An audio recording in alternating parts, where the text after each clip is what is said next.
Is Woensdag die 19de Maart. Voorwaardes vir God om my bed te beantwoord. Nog nooit daarvan gehoor nie? Wel, die Here sê in Jeremia 33 vers 3, roep my aan en ek sal jou antwoord en jou groot en verborge dinge bekend maak wat jy nie weet nie.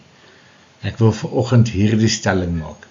Die Vader is daarop uit om my en jou as sy kinders te leer en jy en ek is deel van daardie leerproses.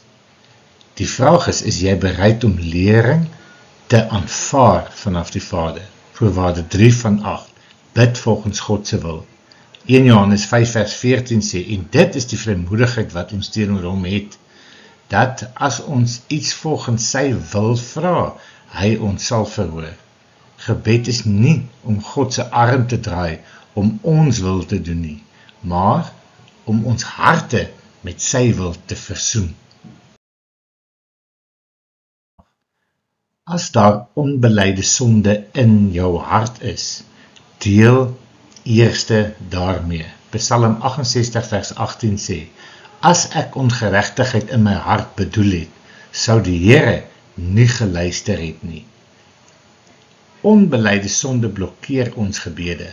God wil hê ons moet met 'n skoon hart na hom toe kom en hom vra om ons te vergewe. Ek wil nou hierdie samevatting doen vanoggend. Om volgens God se wil te bid is so belangrik. Hoor die hart van die Vader in Matteus 7 vers 9 tot 11. Of wat 'n mens is daar onder julle wat vir sy seun om 'n brood vra, vir hom 'n klip sal gee, of vir sy 'n vis vra om 'n slang sal gee, as julle wat dan sleg is, weet om goeie gawes aan julle kinders te gee. Hoeveel te meer sal julle Vader wat dan in die hemel is, goeie dinge aangee aan die wat vir hom bid. Hy is 'n regte pappa. Het jy al ooit ervaar hoe moeilik is dit om met iemand te praat, wie jou te nagekom het, en nou wil daardie persoon met jou gesels asof niks gebeur het nie? Handel eers jou uitstaande sake af, want dit bring vrymoedigheid in jou gesprek. U het my gevorm nog voor die fondasie van hierdie wêreld. In my moeder skoot het u my geweef.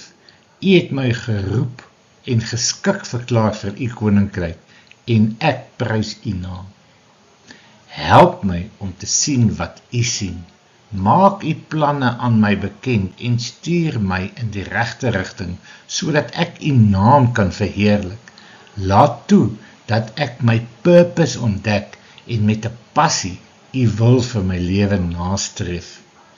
Ek is verlore sonder u, want u ken die weg van my voete. Dankie Here, dankie dat u my sondes vergewe. Daaroor is u getrou en regverdig. Dankie Vader, dankie vir Jesus, sonder hom sou ek verlore wees. Shalom, prys die naam van die Here.